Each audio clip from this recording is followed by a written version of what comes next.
창세기 35장 1절부터 15절 말씀입니다. 하나님께서 거기 제단을 쌓으라 하신지라 라는 제목을 가지고 말씀을 나누겠습니다. 1절부터 15절인데요. 교독하시겠는데 제가 먼저 읽겠습니다. 하나님이 야곱에게 이르시되 일어나 베델로 올라가서 거기 거주하며 내가 내 형 에서의 낯을 피하여 도망하던 때에 내게 나타났던 하나님께 거기서 제단을 쌓으라 하신지라. 자기는 한 모든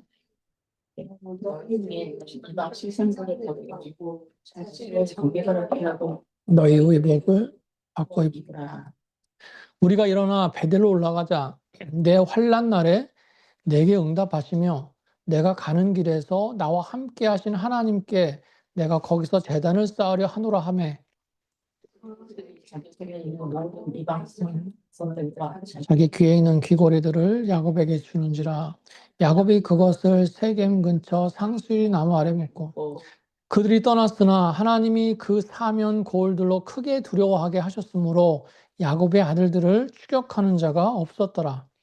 야곱과 그와 함께한 모든 사람이 땅 루스 곧 베델에 이르고 그가 거기서 제단을 쌓고 그곳을 엘 베델이라 불렀으니 이는 그의 형의 낯을 피할 때에 하나님이 거기서 그에게 나타나셨음이더라. 그의 유모 드브라가 죽음에 그를 베델 아래에 있는 상수리 나무 위에 장사하고 그 나무 이름을 시라 불렀더라. 야곱이 밧단 아람에서 돌아오매 하나님이 다시 야곱에게 나타나사 그에게 복을 주시고 하나님이 그에게 내 이름이 야곱이지만은 내 이름을 다시는 야곱이라 부르지 않겠고 이스라엘이 내 이름이 되리라 하시고 그가 그의 이름을 이스라엘이라 부르시고 하나님이 그에게 이르시되 나는 전능한 하나님이라 생육하며 번성하라. 한 백성과 백성들의 총회가 내게서 나오고 왕들이 내 허리에서 나오리라. 내가 내 후손에게도 그 땅을 주시라 하시니 하나님이 그와 말씀하시던 곳에서 그를 떠나 올라가시는지라. 야곱이 하나님이 자기와 말씀하시던 곳에 곧 돌기둥을 세우고 그 위에 전제물을 붓고 또 그 위에 기름을 붓고 다 같이 읽겠습니다. 하나님이 자기와 말씀하시던 곳의 이름을 베델이라 불렀더라. 아멘. 저희가 지금 한 가지 주제를 가지고 말씀을 나누고 있는데요. 무엇인가 끝맺음을 하고 새롭게 시작할 때 우리가 영적으로 무엇을 해야 되는가? 이걸 가지고 지금 말씀을 나누고 있습니다.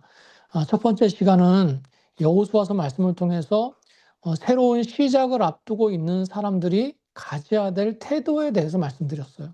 그래서 마음을 강하게 하고 담대해야 된다. 말씀을 붙들어야 된다. 이런 말씀을 드렸고요. 또 두 번째 시간에는 역시 여호수아 말씀을 통해서 새롭게 시작하는 사람들이 행해야 될 것 내지 구해야 될 것을 말씀드렸어요. 가장 먼저는 하나님과의 관계를 바로 세워야 되고요. 그리고 은혜를 기억하고 은혜를 구해야 되고요. 그리고 하나님의 임재를 체험하고 그걸 통해서 하나님께 전적으로 맡겨드리는 그런 믿음이 있어야 된다. 이런 말씀을 드렸습니다. 오늘이 세 번째 시간이에요. 역시 무엇인가 시작하면서 우리가 가져야 될 모습에 대해서 말씀을 드리려고 하는데 야곱을 통해서 오늘 말씀을 보려고 합니다. 여러분 성경을 보면요. 하나님의 사람들이 무엇인가 시작할 때마다 빼놓지 않고 행하는 게 있어요. 마치 그들이 정해놓은 무슨 법칙같이 느껴질 정도로 여지없이 행하는 모습이 하나 있습니다. 그게 뭘까요? 바로 예배예요, 예배. 제단을 쌓고 하나님께 예배부터 드렸다는 겁니다. 노아 보세요. 홍수가 끝나고 방주에서 나오자마자 가장 먼저 제단을 쌓습니다. 아브라함은요. 본토 집을 떠나서 이제 가나안 땅에 들어오자마자 제일 먼저 단을 쌓았어요. 이삭을 보세요. 부엘세바에서 새롭게 정착할 때 제일 먼저 제단을 쌓고 여호와 이름을 불렀습니다. 집을 떠난 야곱은 어때요? 베델로 돌아와서 제단부터 쌓습니다. 모세 보세요, 모세. 새로운 공동체 시작이죠. 시내산에서 언약을 맺으며 제단을 쌓고 예배를 드렸습니다. 다윗도 마찬가지예요. 하나님 앞에서 제단을 쌓으면서 새 시대를 준비하고 있어요. 그러니까 누구 하나 예배를 거르는 사람이 없습니다. 누구 하나 시작하면서 예배를 미룬 사람이 없다는 거예요. 가장 앞에 그 시작을 예배로 하고 있다라는 것입니다. 왜 그랬을까요? 예. 의뢰 그렇게 하니까 한 겁니까? 뭐 통과 의뢰 같은 건가요? 아니면 그게 그들의 문화나 습관입니까? 아니죠. 예. 어떻게 보면 너무나 당연한 건데요. 그 모든 시작의 주권이 하나님께 있기 때문에 그렇게 한 거예요. 시작만 그렇습니까? 그들의 인생의 모든 주인이 하나님이시기 때문에 예배드리면서 하나님을 찾은 거죠. 예. 그렇게 보면 예배는 뭡니까? 예배는요, 하나님께서 내 시작뿐 아니라 내 인생의 모든 과정의 주인이시라는 것을 인정하고 선포하기 때문에 드려지는 게 바로 예배라는 거예요. 그렇죠? 예. 하나님이 주인이신데, 하나님이 없으면 안 되는데, 어떻게 예배드리지 않을 수 있겠어요? 어떻게 그 예배를 통해서 하나님을 높여드리고 그 하나님을 만나지 않을 수 있겠습니까? 예. 그러므로 반대로 말하면 뭐예요? 반대로 말하면 예배드리지 않는다는 것은 뭡니까? 하나님을 내 인생의 주관자로 인정하지 않는 거나 마찬가지예요. 예. 예배드리면 감사, 예배드리지 못하면 좀 아쉬운 정도라고 한다면 내 삶의 하나님의 비중이 그 정도밖에 되지 않는 겁니다. 예. 가정에서 예배를 드린다는 건 그 가정이 하나님의 것임을 인정하고 선포하는 거예요. 일터에서 예배드리는 것은 그 일을 주신 분이 하나님이시고 그 일의 승패를 주장하는 것도 하나님이시라는 걸 인정하는 겁니다. 예배는 살아계신 하나님께 드리는 거 아닙니까? 살아서 역사하시는 하나님을 믿기 때문에, 그 믿음이 있기 때문에 드릴 수 있는 게 바로 예배예요. 예배에는요, 내가 드리는 것과 뭐 그에 대한 응답과 임재가 있어요. 살아계신 하나님을 체험하는 겁니다. 은혜를 체험하는 거예요. 그래서 하나님의 사람들이 그렇게 예배부터 드린 것입니다. 예배를 놓치지 않았어요. 예. 그러므로 반대로 말하면 뭡니까? 그 예배를 잃어버렸을 때 그때부터 망하기 시작하더라는 거예요. 예. 가인은 예배가 막혔습니다. 하나님께서 그의 예배를 받지 않으셨어요. 예배가 무너지니까 분노가 들어오고 시기하게 되고 결국은 살인까지 하게 됐어요. 에서 보세요, 에서. 에서가 장자권을 팔잖아요. 사실 이 장자권은요, 단순히 재산권, 축복권이 아닙니다. 하나님을 섬기는 예배의 특권이었어요. 그러니까 장자로서 하나님께 드리는 예배를 주도할 수 있다는 거죠. 그런데 그걸 팥죽 한 그릇에 팔아버린 거예요. 팥죽 한 그릇보다 못한 예배권, 그게 그 인생을 아웃사이더로 바꿔버린 거예요. 예. 너무나 많은 예가 있어요. 솔로몬은 성전을 지은 사람 아닙니까? 그런데 우상 숭배에 빠졌어요. 예배가 무너지니까 이스라엘이 나뉘었습니다. 나라가 무너지기 전에 뭐부터 무너졌어요? 예배부터 무너졌어요. 여러분 여로보암 아시죠? 백성들이 예루살렘에 가서 예배드리는 걸 막기 위해 어떻게 합니까? 대신 금송아지를 세우잖아요. 결국 북이스라엘이 망하게 돼요. 남유다는 어떻습니까? 성전은 있지만 예배가 무너졌어요. 그래서 망했습니다. 예. 예배로 흥하고 예배로 망한 인생, 망한 나라, 망한 민족이 얼마나 많냐는 거예요. 예. 저와 여러분에게 있어서 예배는 어떤 비중입니까? 예배가 내 인생에 어떤 의미가 되고 있어요? 그게 너무나 중요해요. 나의 예배, 우리의 예배는 살아있습니까? 영적으로 건강한가요? 이걸 늘 생각하면서 점검하면서 가야 돼요. 예배가 형식이 되는 걸 조심하고요. 예배에 인간적이고 세상적인 것들이 가미되지 않도록 섞이는 걸 경계해야 됩니다. 예. 하나님의 사람들이 가장 먼저 제단을 쌓고 하나님을 찾았던 것처럼 우리의 우선순위가 예배가 되는 그런 신앙생활에 되어야 할 줄 믿습니다. 예. 여러분 그런 예배자 되시길 축복합니다. 예. 자, 근데 재미있는 게 하나 있어요. 하나님께 예배부터 드린 사람들을 보면요. 또 두 부류로 나눌 수 있습니다. 먼저는요, 자발적으로 드리는 사람들이 있어요. 자발적으로. 그리고 또 한쪽은 강권해서 명령해서 드린 사람들이 있습니다. 노아나 아브람이나 이삭을 보면요, 하나님께서 말씀하시기 전에 스스로 자발적으로 제단을 쌓고 예배를 드렸어요.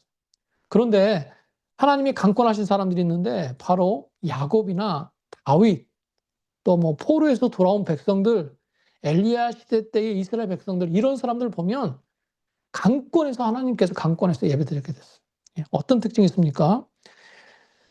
영적으로 바로 서 있고 하나님과의 관계가 비교적 건강한 사람들은 자발적으로 예배를 드렸고요. 영적으로 무너졌거나 하나님 앞에서 바로 살지 못하는 사람들에게는 하나님께서 강권하셔서 예배를 명령하셨습니다. 예. 그래서 이걸 통해서도 우리 영적인 상태를 가늠해 볼 수 있어요. 내가 예배에 대해서 어떤 태도와 모습을 가지고 있느냐, 어떤 예배 생활을 하고 있느냐, 그게 지금 내가 하나님 앞에서 바로 서 있는 건지 영적으로 건강한지를 가늠할 수 있는 바로미터가 될 수 있다는 거예요. 예. 그래서 저는 오늘 하나님께서 예배를 명령하시고 강권하신 사람인 야곱에 대해서 보려고 하는 겁니다. 예. 개인적으로 보면 예배를 이제 개인별로 보면 예배를 명령하신 사람이 야곱과 다윗이에요. 예, 그런데 다윗은 부분적으로 명령하셨습니다. 그러니까 말하자면 선지자 갓을 통해서 예배를 명령하셨어요, 다윗은. 그런데 이 야곱은요, 정말 말 그대로 하나님이 직접 나타나셔서 명령하신 사람이 바로 야곱이었어요. 예. 그래서 야곱을 향한 예배의 명령이 더 강하게 느껴집니다. 그래서 이 야곱을 통해서 예배에 대해서 오늘 말씀드리려고 하는 거예요. 왜 하나님께서는 누구보다도 이 야곱에게 직접 말씀하시면서까지 예배를 명령하셨는가? 제가 앞서 말씀드린 것처럼 영적인 상태를 알 수 있는 그 바로미터라고 그랬죠. 예, 그만큼 야곱의 영적인 상태가 어땠던 거예요? 굉장히 좋지 않았어요. 예, 좋지 않았습니다. 여러분, 오늘 본문 말씀 속에 나오는 야곱의 영적인 상태가 쭉 나오고 있는데요. 이 야곱의 영적인 상태가 지금 나와도 비슷한 부분이 있을 수 있어요. 예. 그래서 한번 잘 들어보시고요. 나를 예배의 자리에 좀 더 적극적으로 열심히 나가지 못하게 하는 게 뭔가, 그걸 한번 뒤돌아보시기 바랍니다. 첫 번째, 지금 야곱에게 어떤 문제가 있습니까? 야곱이 세겜에 안주하고 있다는 거예요. 예. 여러분, 야곱이요, 형을 피해서 집을 떠나게 됐을 때 그때 어떻게 했습니까? 하나님께 베델로 돌아오겠다고 서원을 했어요. 하나님께서 명령하신 게 아니라 본인이 먼저 서원했습니다. 그런데 어떻게 합니까? 그 약속을 지키지 않고 지금 세겜에 머물러 있다는 거예요. 베델과 세겜의 거리가 약 한 22마일 정도 됩니다. 뭐 멀어봐야 한 25마일 정도 돼요. 그래서 걸어서 하루 반 정도, 넉넉하게는 이틀 잡으면 가는 거리예요. 그러니까 가까운 거리라고는 할 수 없지만 그렇다고 당시에 아주 먼 거리도 아니었어요. 그러니까 맘만 먹으면 갈 수 있는 거리였습니다. 그럼 왜 야곱은 세겜에 머물렀는가? 단순합니다. 거기가 살기 좋았어요. 땅이 좋았습니다. 상업의 중심지였어요. 그래서 경제적으로 안정됐어요. 그래서 말씀을 보면 잠깐 머문 정도가 아니라 거기에 집을 짓고 가축의 우리를 만들고 땅까지 구입해서 살았어요. 그러니까 정착하려고 산 겁니다. 세겜이 살기 좋은 환경이었던 이유도 있고요. 또 하나, 세겜은요, 야곱에게 있어서 심리적인 안정선이었어요. 이게 무슨 말이냐? 자신이 약속한 베델로부터는 가까이 있으면서 에서로부터는 피할 수 있는 안전거리였어요. 예. 참 야곱이 야곱한 거죠. 잔머리를 계속 굴립니다. 베델에서는 가깝지만 형 에서로부터는 안전한 거리, 그게 딱 세겜이었어요. 예. 나이가 들어도 야곱은 이 머리 쓰는 걸 멈추지 않아요. 이러지도 못하고 저러지도 못하는 우유부단함의 섬이 바로 세겜이라고 할 수 있었던 거예요. 예. 저는 그걸 그렇게 표현하고 싶습니다. 믿음의 경계다. 믿음의 경계. 예. 믿음을 가지고 더 전진하지 못하는 그 경계, 그게 바로 세겜이라는 거예요. 이런 우유부단함이, 이런 믿음 없음이 우리로 하여금 예배 자리 베델에 가지 못하게 하더라는 것입니다. 세겜에서 몇 년 살았어요? 정확한 기간은 나와 있지 않지만 본문에 나와 있는 여러 가지 정황을 보면 짧게는 6년, 길게는 10년 정도 살았습니다. 그때 야곱의 나이가 어땠습니까? 제가 언젠가 이 본문 말씀을 나누면서 아주 복잡하게 계산했던, 그냥 그 계산으로 해서 말씀드렸던 기억이 나는데요. 요약하면 그렇습니다. 야곱이 형 에서를 피해 도망갈 때가 약 76세 내지 77세 정도 됐어요. 적은 나이가 아니죠. 그리고 집을 나와서 20년 동안 하란 생활을 하지 않습니까? 그리고는 7년 동안 세겜 생활을 했어요. 그러니까 베델에 갔을 때 나이가 104세 전후 정도 됩니다. 예, 104세 정도가 돼요. 그리고 이제 130에 기근 때문에 애굽에 들어가게 되죠. 그러니까 오늘 본문에 야곱의 나이가 대충 104세 전후라고 생각하시면 돼요. 그러니까 70대의 베델을 떠나서 다시 베델로 돌아오는데 30년이 걸린 거예요. 30년. 예. 여러분, 베델을 눈앞에 두고도 가지 못하는 야곱의 모습, 그게 우리의 모습일 수 있습니다. 예. 베델은 약속이 있는 곳이고요. 오히려 내가 믿음으로 먼저 서원하는 곳이기도 한데 그 베델을 밟기가 너무 힘든 거예요. 예. 왜 그렇습니까? 현실에 안주하다 보니까. 예. 지금의 상황에 묶여 있다 보니까 사는데 바쁘다 보니까 예배의 자리 베델에 가지 못하고 있더라는 거예요. 자신을 죽일지 모르는 그 형이 두려워서 움직이지 못하는 야곱같이 현실이 주는 그 두려움 때문에 삶의 무게 때문에 하나님 앞에 작정하고 나가지 못하는 그런 모습도 나의 모습일 수 있다는 것입니다. 예. 돌고 돌아가지고 30년이 지나서야 베델에 가게 되는 것. 여러분, 그게 우리 모습일 수 있어요. 30년이 지나서라도 하나님 앞에 예배 자리에 나가면 그건 또 다행입니다. 예.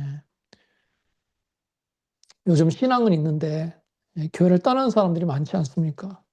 또 내가 하나님을 알고 있고 언젠가는 예수 제대로 믿고 신앙생활을 해야 된다는 것까지도 알고 있는데 아직 믿어지지 않고 아직 결단하지 못하는 그런 분들도 또 있습니다. 여러분, 그분들에게 지금 하나님께서 직접 찾아가서 말씀하시는 거예요. 베델로 올라가라. 예배 자리에 나가라. 나를 찾고 찾아서 만나라. 예. 여러분, 앞서서 세겜이 야곱의 심리적인 경계선이라고 제가 말씀을 드렸어요. 전 이걸 믿음의 경계선이다 이렇게 표현하고 싶습니다. 예배를 믿는 믿음의 경계선. 하나님을 향한 내 믿음의 경계선이라는 거예요. 누가 그 경계선을 넘습니까? 누가 현실에 안주하지 않고 두려움을 이기고 베델을 향해 나갑니까? 바로 예배를 믿는 사람들이에요.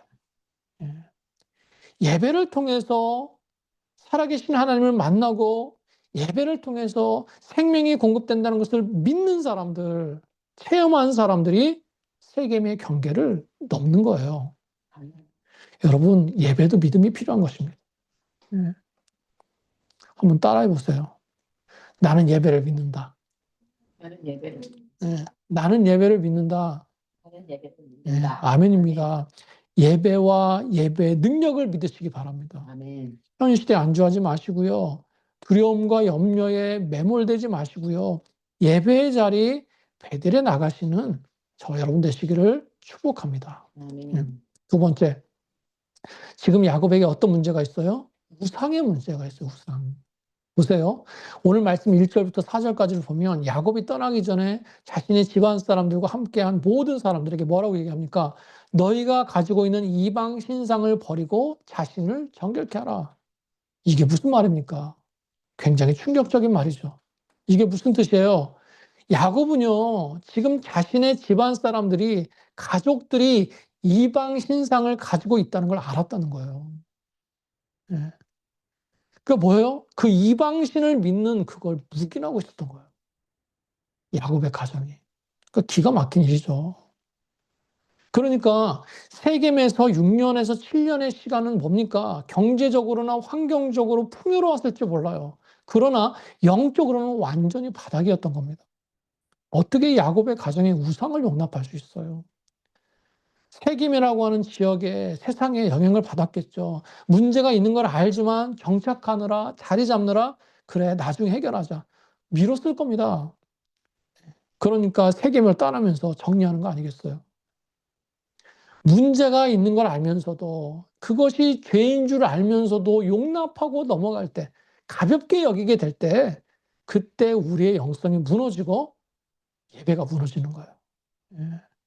어떻게 죄가 해결되지 않았는데 우상이 해결되지 않았는데 예배를 제대로 드릴 수 있겠습니까? 그렇잖아요. 상식적으로. 여러분 사탄이 마귀가 우리의 예배를 무너뜨리는 가장 보편적인 방법이 있어요. 첫 번째는 뭡니까? 죄를 용납하는 거예요. 죄를 해결하지 않고 계속 가지고 가게 하는 겁니다. 그게 계속해서 뭐예요? 개인의 쓴뿌리, 교회의 쓴뿌리가 돼서 흘러나와요. 예배가 은혜가 될 수가 없어요. 여러분 이 죄에 대한 끝맺음을 정확하게 하지 않으면 예배에 가도요 변화가 없어요. 예. 진정한 베델이 되지 못한다는 겁니다.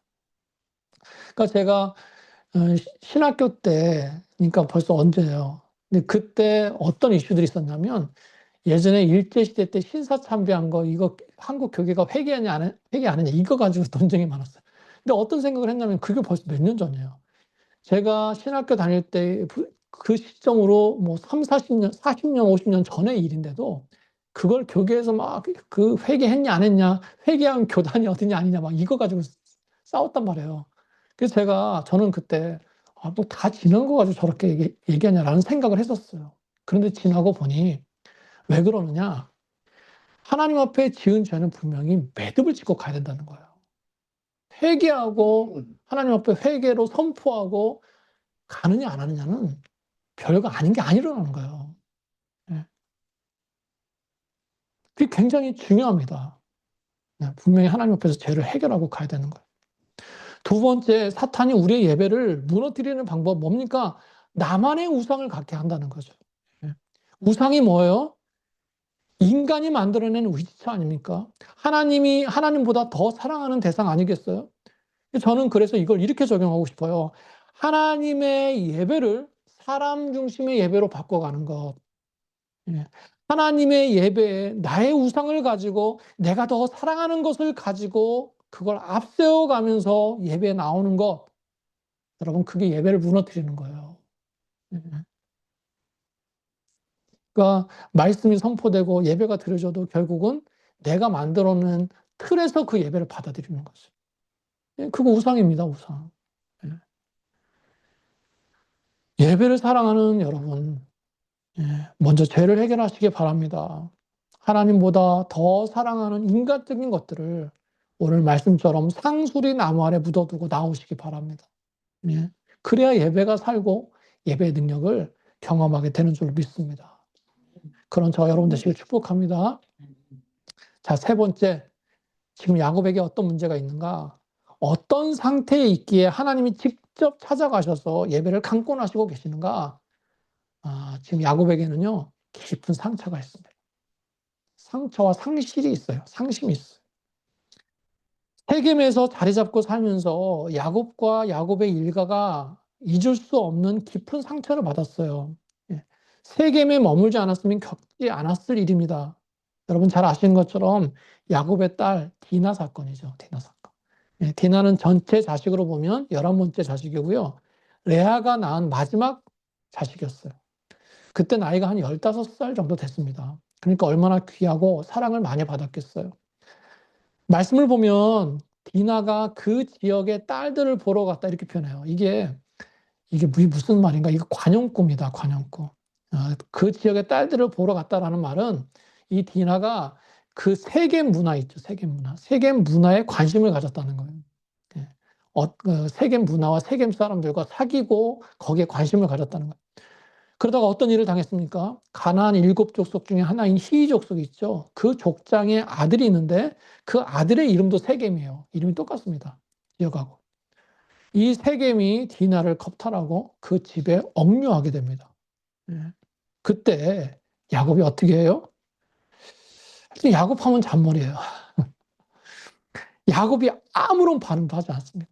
침묵해요. 상대가 힘 있는 족장의 아들이기 때문에 속으로는 막 충격과 분노가 가득했겠지만 내색하지 않습니다. 혼자서는 사태를 수습할 수 없다고 생각한 거예요. 그리고는 가축을 돌보러 나갔던 아들들이 돌아오기를 기다려요. 그리고 그 아들들이 돌아왔을 때 복수를 하기 위해서 꾀를 냅니다. 예. 그러니까 그 세겜이라는 사람이 디나를 좋아하긴 했던 것 같아요. 그래서 디나와 결혼만 시켜주면 뭐든지 하겠다라는 그랬어요. 그래서 야곱이 어떻게 해요? 좋다. 그럼 결혼해라. 근데 대신 조건이 있어. 너희가 할례를 받아야 돼.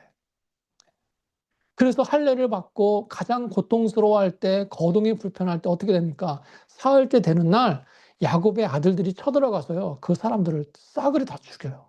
예. 죽이는 것으로 그치지 않고 어떻게 합니까? 그들의 자녀들과 아내들을 사로잡고 막 전리품을 약탈합니다. 너무 잔인했어요.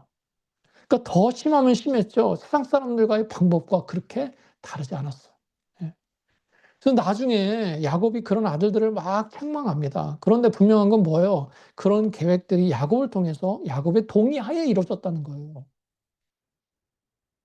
여러분, 제가 지난주에 할례에 대해서 말씀을 드렸죠. 예, 할례는 하나님과의 언약의 증표다 그랬습니다. 너무 귀한 영적인 의미가 들어있는 그 할례인데 그 예식을 복수를 위해서 사람 죽이는 것에 사용했어요. 예, 기가 막힐 버릇이죠.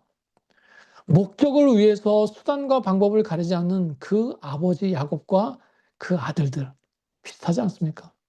예. 결국 복수는 했는데 어떻게 돼요? 그 소식을 들은 가나안 족속들이 연합해 가지고 이 야곱 일가를 몰살시키려고 하는 상황이었어요. 예. 그때 하나님께서 찾아가셔서 예, 야곱에게 베델로 가라 그러시는 거예요. 그러니까 결국은요, 자발적으로 세겜을 떠난 것도 아니에요. 예, 위급한 상황에 쫓기다 보니까 어쩔 수 없이 가게 됐어요. 여러분, 야곱의 인생을 지금 이 시점에서 보면요, 실패한 것 같아요. 예. 세겜에서 머뭇거리다가 야곱과 그 가정이 잊지 못할 깊은 상처를 남기게 됐습니다. 그것 때문에 하나님의 언약의 증표인 할례를 복수로 사용하는 죄도 짓게 됐어요. 그것 때문에 삶의 궁지에 몰렸습니다. 스스로 뭔가 할 수 없는 그런 상황에 맞닥뜨렸어요. 그런데 하나님께서 직접 찾아오셔서 그런 야곱을 부르고 계시는 겁니다. 저는 이게 은혜라고 생각합니다. 예. 하나님께서는 그런 야곱을 베델이라고 하는 약속의 장소, 그 예배의 장소에 부르고 계시다는 거예요. 여러분, 그동안 야곱의 인생을 인도하신 걸 보면 정말 하나님의 은혜가 아니면 올 수 없는 그런 길을 왔어요. 그래서 말씀대로 여전히 약속대로만 따라가면 됩니다. 그런데 야곱이 세겜이라고 하는 샛길로 빠져버렸어요. 예. 그럼에도 불구하고 하나님께서는 그런 야곱을 결코 놓지 않으시더라는 겁니다. 이게 은혜죠, 이게. 결국은 베델에 가게 하시더라는 거예요. 여러분, 야곱은요, 가야 될 곳을 가지 않고 꼭 샛길에 빠졌을 때 어려움에 빠졌어요. 예. 베델에 가지 않고 세겜에 빠졌다가 어려운 시간을 보내죠. 아버지 이삭이 있는 헤브론에 가지 않고 에델 망대에 빠졌다가 장남 루벤이 간통하는 죄를 또 겪게 됩니다. 희한하죠? 가야 될 곳을 가지 않고 엉뚱한 곳에 빠지기만 하면 사건이 터져요.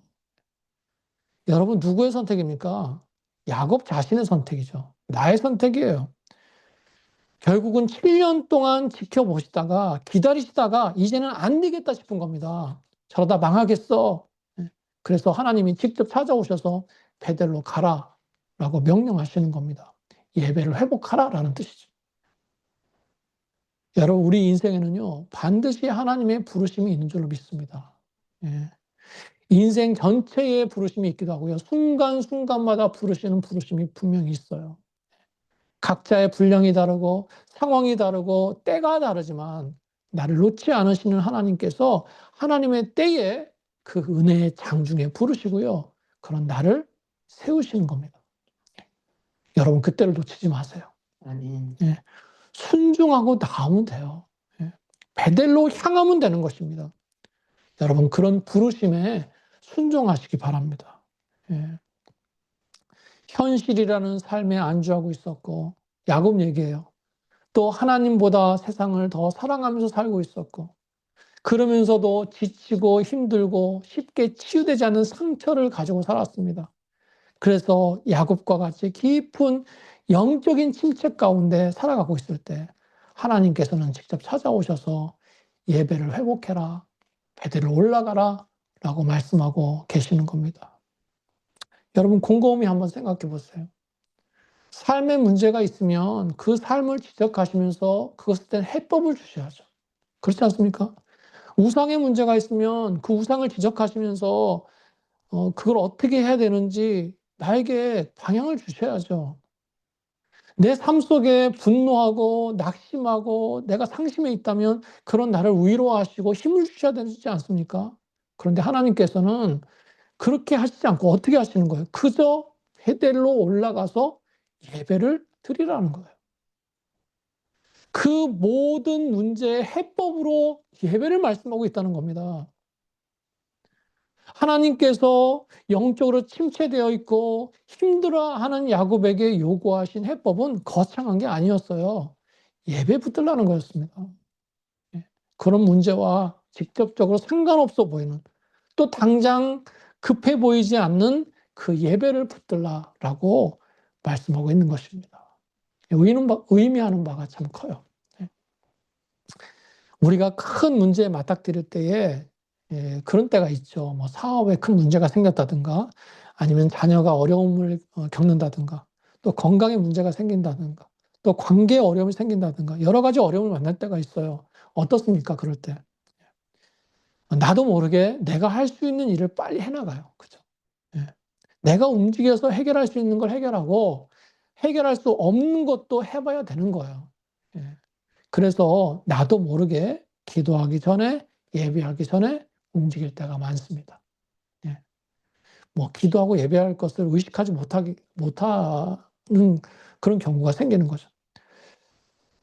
예. 그래서 그런 때 기도부터 하고 여전히 예배의 자리부터 나가려고 할 때 우리가 어떤 말을 듣죠? 야, 기도하면 다 해결되냐? 뭐 이런 말 듣죠. 야, 예배 드린다고 다 해결돼? 이런 비아냥거림을 듣게 됩니다. 그리고 나 스스로도 그렇게 생각할 때가 있어요.